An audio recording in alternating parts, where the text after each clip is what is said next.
in Azam City. You're watching One TV News Channel. One TV News Channel. Serving you with information, news, sports, and public affairs. One TV News Channel. One TV News Channel. Serving you with love. Ang telebisyong pangmasa. One TV News Channel. One TV News Channel.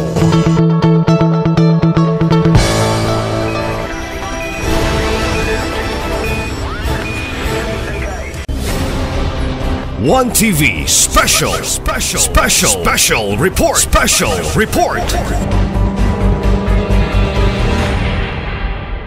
Afternoon, may I request the Secretary to conduct the roll call.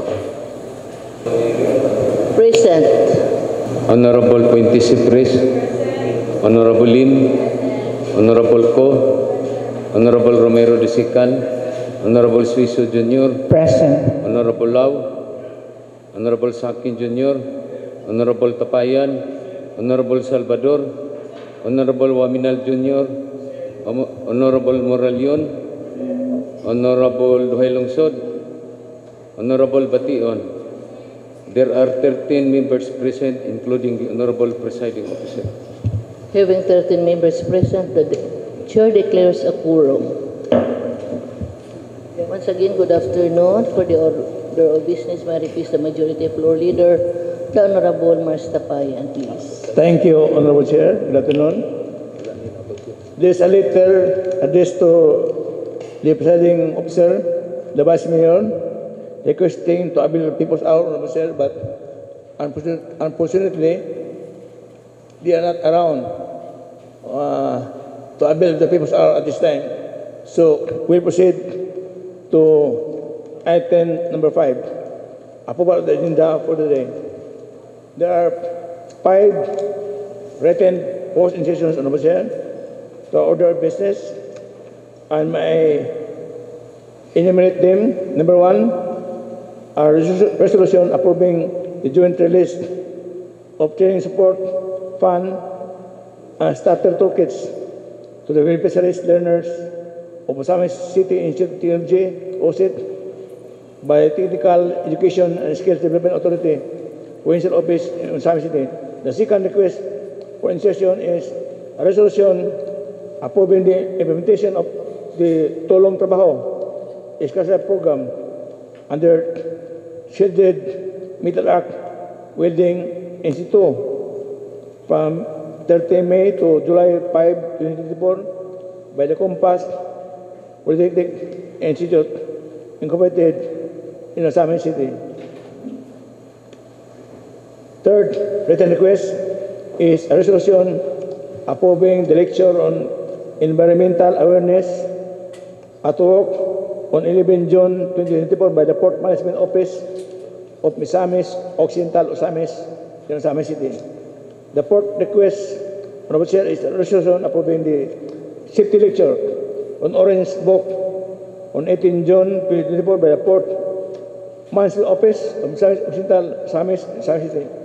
The last, but not the least, fifth request for insertion is a resolution approving the firefighting drill and competition on 28 June 2024 by the Port Management Office of Misamis Occidental, Osamis, in Osamis City.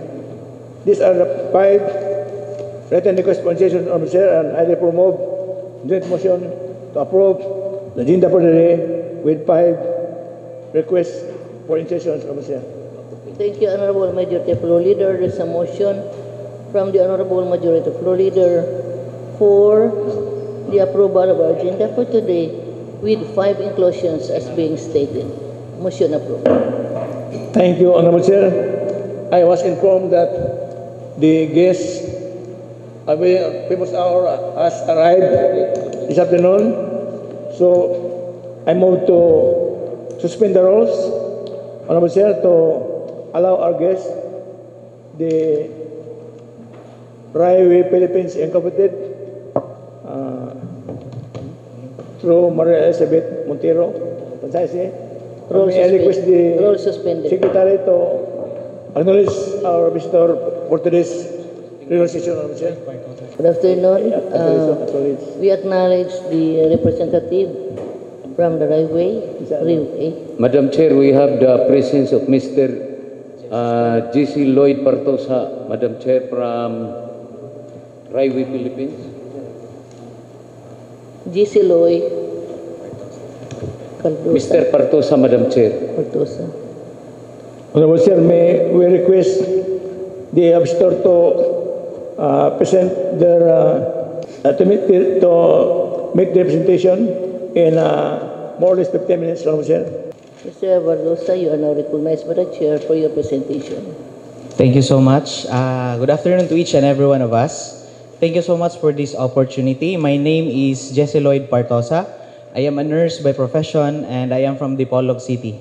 So, I am from Railway Philippines. It's an international company. It's based in Singapore and we are here to, in your board meeting, to educate and maybe inform people about the awareness of cancer and such deadly illnesses and diseases. So this is our advocacy as we are entering the city of Osamis right now, that we are informing agencies and maybe with your approval, we can go to some other offices to really do this advocacy of informing people, about these lifestyle diseases. As we all know right now, a lot of people are suffering from diabetes and cancer, yet they don't know that they are suffering.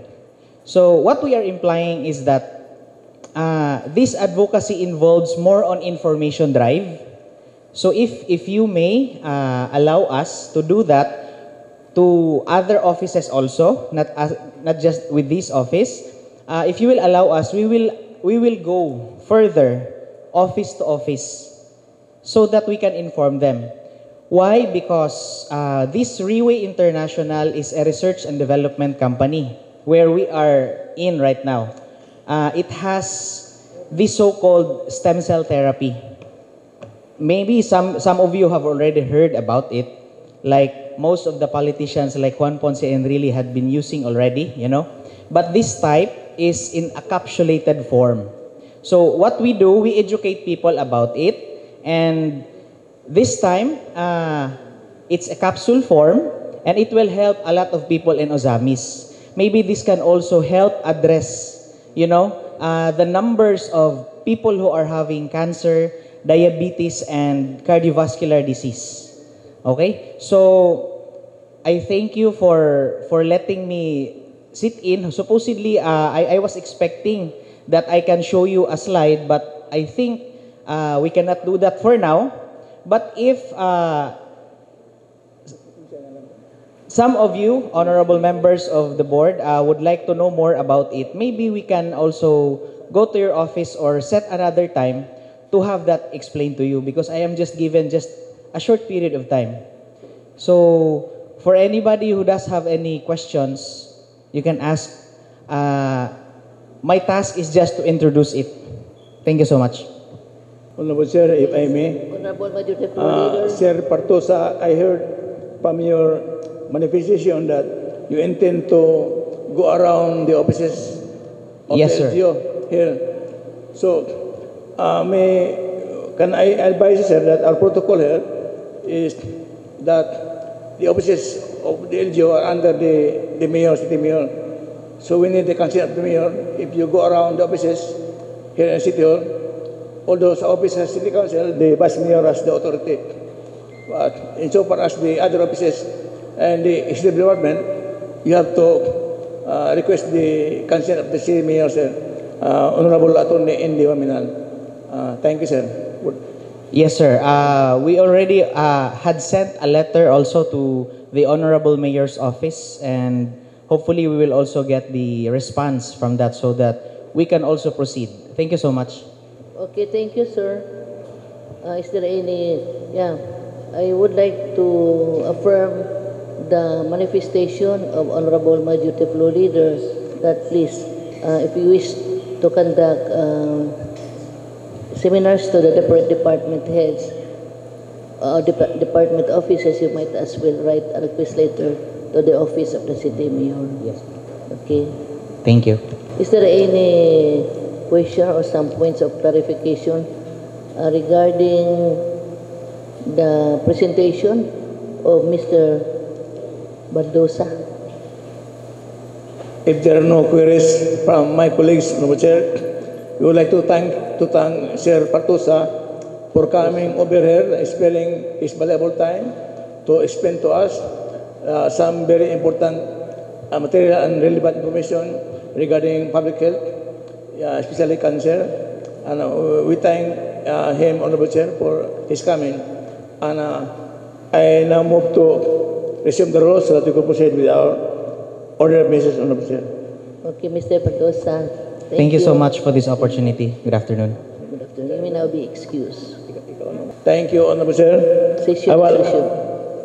A while ago, we approved the order of business with 5 insertions, Honorable Chair, and there are other insertions which are handed to this presentation a while ago, additional 3 from the 5. And I move to suspend the rules to allow the presentation of these 3 further insertions, Honorable Chair.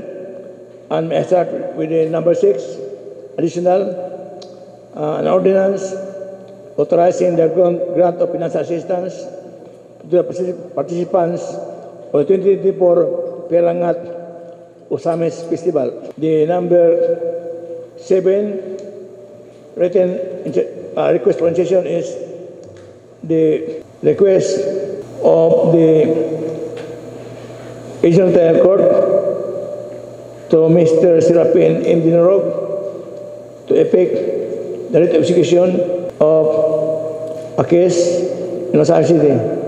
Number 8, Honorable Chair, is the approval of the supplementary benefit program for the reserve fund for calendar year 2024 in amount of 14,929,229 pesos. These are the 3 additional written proposed insertions, Chair, in addition to the 5 earlier approved. I now move to approve the agenda for the day with additional 3 insertions as enumerated a while ago. There is a motion from the Honorable Majority Floor Leader for the approval of our agenda for today with 8 inclusions as being presented. Motion approved. Thank you, Honorable Chair. Item number 6, approval of the minutes of previous session. The other minutes attached to our order of business. We proceed to item number 7, letter C, decisions or requests for first reading, duly endorsed by City Budget Officer for approval. Number 1 and 2 are annual budgets for 2024 of Barangay Malingkol and the Pipit District. Honorable Chair, I yield to the Chairman of the Committee on Barangay Affairs, Honorable John Carlo Moraleon, to introduce an equal action on these 2 items, number 1 and number 2, Honorable Chair. The Honorable Giancarlo Moraleon is now recognized by the Chair for the appropriate motion. Okay, thank you, Majority Floor. Thank you, Madam Chair. Would like to pass the Barangay 2024 annual budget of the 2 barangays. Barangay Malingkol in the amount of 9,317,709. Barangay 58 District in the amount of 4,413,624. I would like to pass for first reading with reservation, Madam Chair. For first reading with reservations. Motion approved. Madam Chair, considering the necessity and urgency of the said annual budgets, and these are being reviewed by the City Budget Office, I would like to pass for second and final reading within the internal rules. Due to the urgency of this request resolution, the Honorable Giancarlo Moraleon is passing this on the second and final reading, waiving the internal rules. Any comment, remarks? Hearing none, Motion approved on the second and final reading, waiving the internal rules. Thank you, Honorable Chair. Items 3, 4, and 5 are 2024 supplemental budgets. Number 1 of Barangays Baybay Santa Cruz, Barangay Dunya Casuelo, and Barangay Mulikay. Honorable Chair, again, on these 3 items, I yield to the Chairman of the Committee on Barangay Affairs, Honorable John Carlo Marleon, to introduce and recommend action on these 3 items, 3, 4, and 5. Honorable Chair. For items 3, 4, and 5, Honorable Giancarlo Maragón is now recognized for the appropriate motion. Thank you again, Majority Floor. Thank you, Madam Chair. I would like to pass the 2024 supplemental budget number 1 of Barangay Baybay Santa Cruz in the amount of 50,000. Supplemental budget number 1 of Barangay Doña Consuelo in the amount of 50,000. Supplemental budget number 1 of Barangay Mulikay in the amount of 550,000. Passing for first reading with reservation, Madam Chair.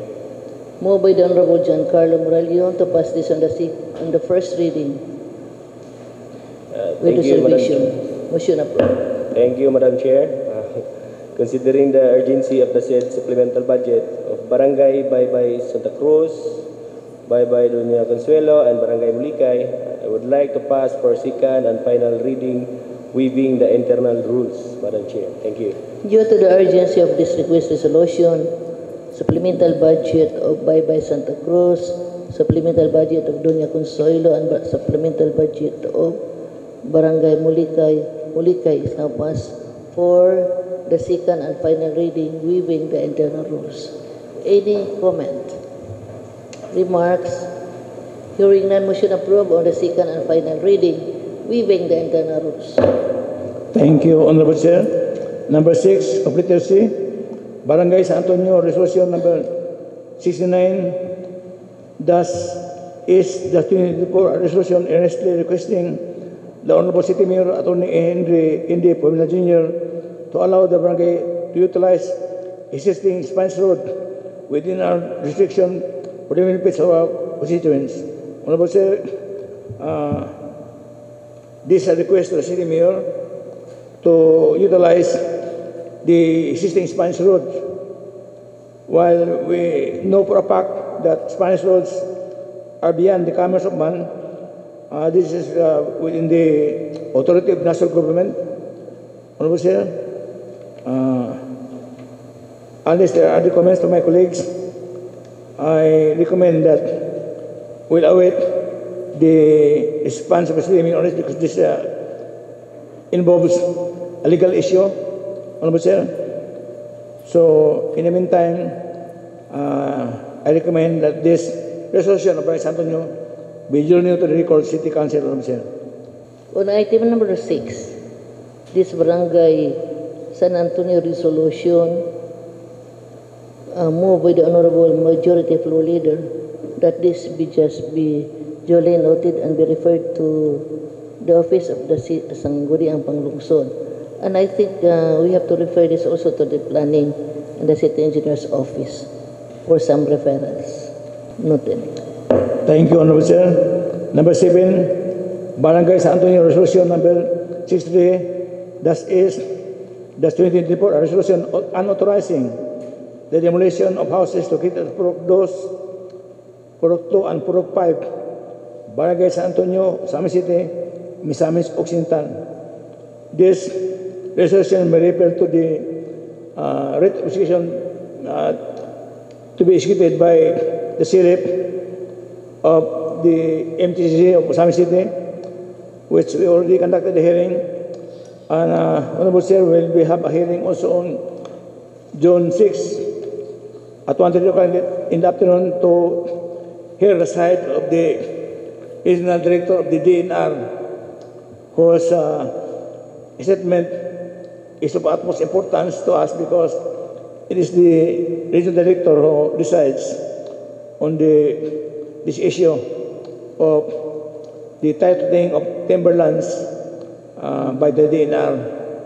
Honorable Sir. So, we'll include this matter during the hearing on June 6. Honorable Chair. For item number 7, manifested by the Honorable Majority Floor Leader, does this be referred to the TNR for some comments, and that would be heard on June 6 as being scheduled. Any comment or remarks regarding this barangay resolution of San Antonio and authorized demolition of houses located at Purok 2 and Purok 5? Is there any comment? Hearing a yes, Honorable, this is your committee, Honorable Zuizo. Yes, since we will be having our investigative hearing this coming June 6, Madam Chair, I'll receive my questioning, but I was just so bothered regarding the resolution that I don't think the barangay resolution has a power over a court in unauthorizing the demolition, because it is only the powers of the court. Not even the city council could override the powers of the court. Thank you very much, Madam Chair. Thank you for your manifestation, Honorable Zuizo. Noted. Thank you, Honorable Chair. Later day, Messages and Communications. Number 1, complaint affidavit of Mrs. Maripe Ip Sanchez of Purok 1, Barangay Kapukaw, C. Osamis City against Junicio Resilia Jr., Barangay Council of Kapukaw C, due to willful, unlawful, and criminal street. May I solicit the remarks, observations of Chairman of the Committee on Laws, Rules, and Style, Honorable Attorney Daniel Lau, Honorable Chair. Thank you, Honorable Majority Floor Leader. The Honorable Daniel Lau is now recognized with the Chair for some comments regarding this complaint. Thank you, Madam Chair. We have a complaint, affidavit of complaint executed by Marife F. Sanchez of Kapukaw C, Barangay Kapukaw C, who is a Barangay Councilor, against his fellow Councilor, Dionisio Leseria Jr. Based on the complaint executed by Ma'am Sanchez, we have to evaluate whether this offense is grave in nature. If it's not grave in nature, it's better for them within the barangay to settle this matter. Considering that Councilor Saulo Salvador is under his cluster coordinator, it's better, Madam Chair, that Councilor Saulo Salvador will try to settle this matter within the barangay, because if we will allow this city council to conduct an investigation, it would be too tiresome for the council, considering that we have a lot of things to be investigated. So I think it would be better, Madam Chair, that we'll allow City Councilor Salvador to settle this matter within the barangay, considering that the wording is only minor in nature.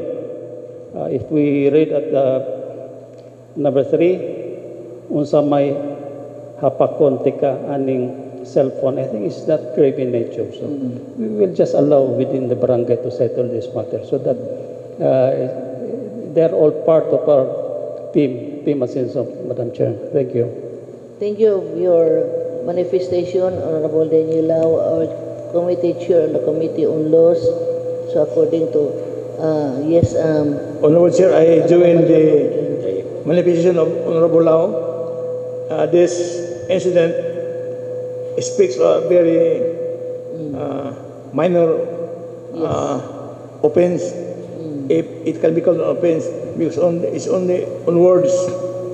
Unsa man napakunti ka aning cellphone, this may connote some other meanings which may not have an intention to inflict injury to the other person or person. So this minor let us say offense is punishable by the barangay and the katarungan pambarangay. So this can be referred to the barangay, Council of Barangay Kapukaw C.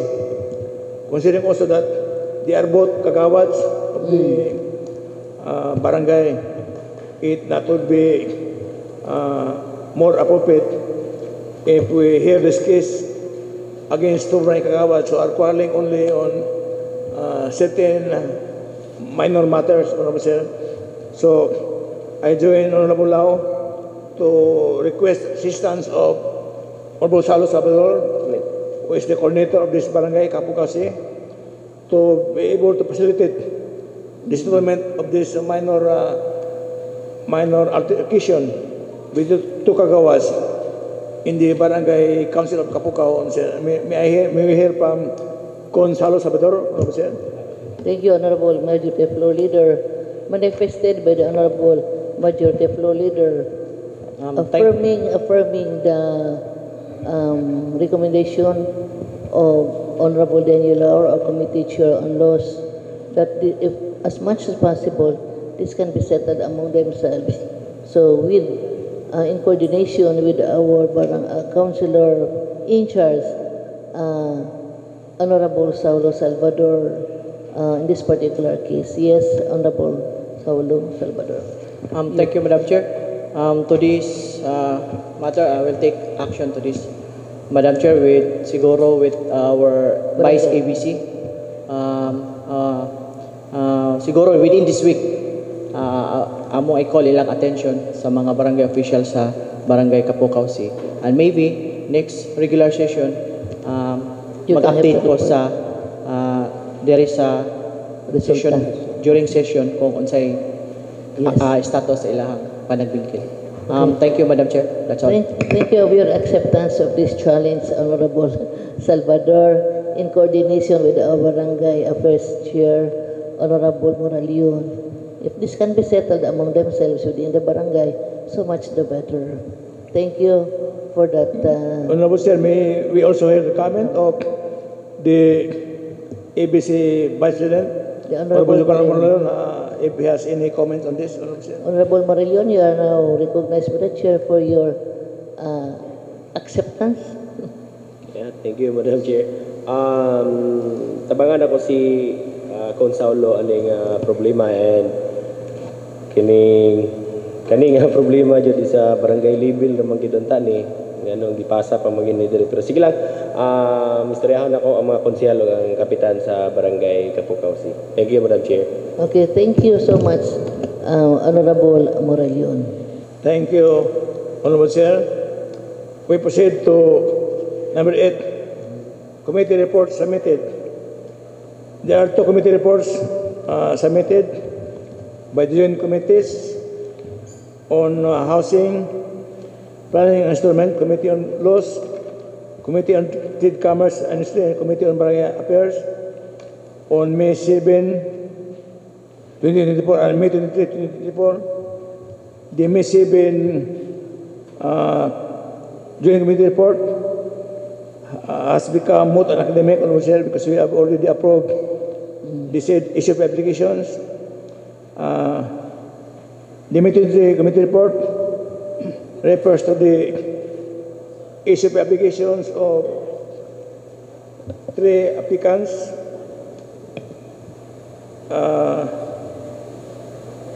Mr. Ronald Ribolingo of Ronggil Store, Mr. B. Preser of Guts Bar Restaurant, and Mr. Eric Santo Tomas of Puesto Restaurant and Coffee.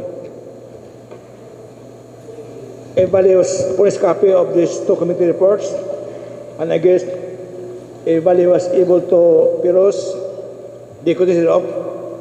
Honorable Sir, I remove the motion to adopt and concur with the committee report dated May 7, 2024, and the committee report dated May 23, 2024. Honorable Sir, for approval on the first reading with distributions, Honorable Sir. There is a motion from the Honorable Majority Floor Leader to adopt and concur these joint reports dated May 7 and 23 2024. Is there any comment or remarks from the honorable body? Hearing none, the adoption is noted. Thank you, Honorable Chair. Due to urgent demand of public interest, inasmuch as these committee reports are necessary for documentation and is required by our Office of Municipal Appraisal for the subsequent approval of the applications of the applicants for SOP, Honorable Chair, I move the motion to approve the concurrence and adoption of these two committee reports for approval and second and final reading within the internal rules, Honorable Chair. Move by the Honorable Majority Floor Leader for the approval of the concurrence of the student reports dated May 7 and 23, 2024, Committee on Housing, Planning and Resettlement, the Committee on Trade, Commerce and Industry, Committee on Laws, and the Committee on Barangay Affairs regarding the application for special use permit. Motion is approved. Thank you, Honorable Chair.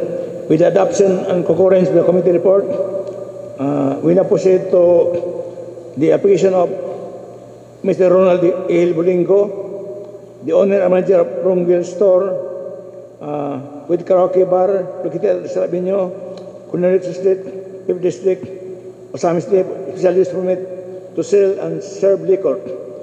The application was already approved on the committee level during the committee hearing, joint committee hearing last May 2024, Honorable Chair. And may I request Honorable Chair to file the necessary motion on this matter, Honorable Chair. The Honorable Sueso is now recognized by the Chair for the appropriate motion, please. Thank you very much, Madam Chair. This juncture, this representation would like to pass a resolution approving the application for special use permit of Mr. Reynald Bolingo for approval on joint motion, Madam Chair. Move with the Honorable Sueso to pass this on joint motion for the approval of this special use permit of Mr. Bolingo. Motion approved. Thank you, Honorable Chair. The second application was the application of Mr. Gat B. Fraser, proprietor of Gats Bar and Restaurant. For an SCP, we have already heard this in previous committee hearing. However, we have another committee hearing because of the requirement of the written consent of the Seventh-day Adventist Church with 50 meters, within 50 meters, within the establishment of Gats Bar and Restaurant, Honorable Chair. So, we had a executive session here to hear the application and the compliance of our requirement to seek consent from the church, Seventh-day Adventist, and this application was approved in the committee level during the committee hearing.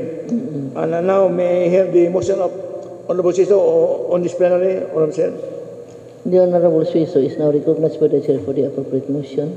Thank you very much, Madam Chair. On this premise, I would like to pass a resolution approving the special use permit application of Gats Bar located at Katagman, Manabay, Osami City, Madam Chair, on joint motion for its On joint approval. motion, any comment, remarks?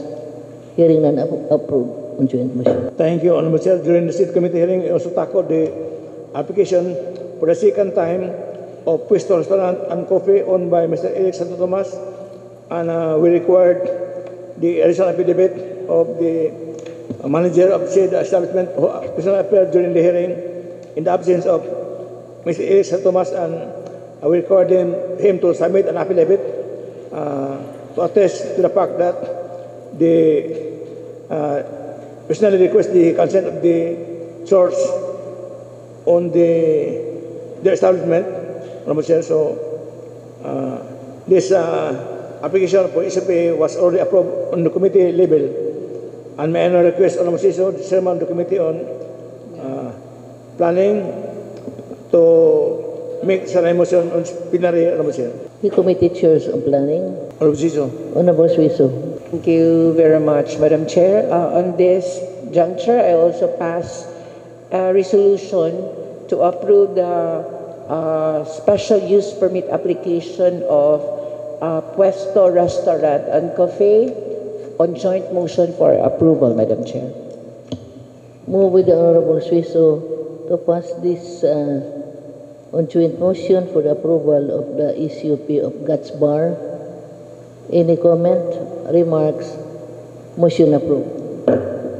Of course, may I just manifest that those approval are subject to the conditions imposed by the joint committees during the committee hearing, Honorable Chair. We proceed to item number 9, letter A. Number 1, answer of respondent SP case number 24-2024 entitled Dinala Isnobal and Christian Misit Isnobal versus Evelyn Lauron de Camadas for misconduct in office and abuse of authority. Honorable Sir, in the previous session, we deferred the determination of this case, and now we have to determine whether, number 1, this case is the complaint is sufficient in form and substance, and if ever this sufficient in form and substance, we'll proceed to number 2, determine whether it is necessary to impose preventive suspension under the obtaining circumstances of officer. So, on the issue of whether this is sufficient in form and substance, I think in form is sufficient because it's a verified complaint and there's a risk of non-form stopping. As a substance officer, we have to determine whether this case or this probable cause to warrant this August body to conduct itself as a constitutional court to hear this case. And on this matter, may we hear initially the observations and comments of the chairman of the Committee on Laws, Rules and Style, Honorable Attorney Daniel Lau, Honorable Chair, whether this complaint is sufficient in substance, Honorable Chair, whether this case or this probable cause to warrant the further hearing of this case, Honorable Chair. One TV special report.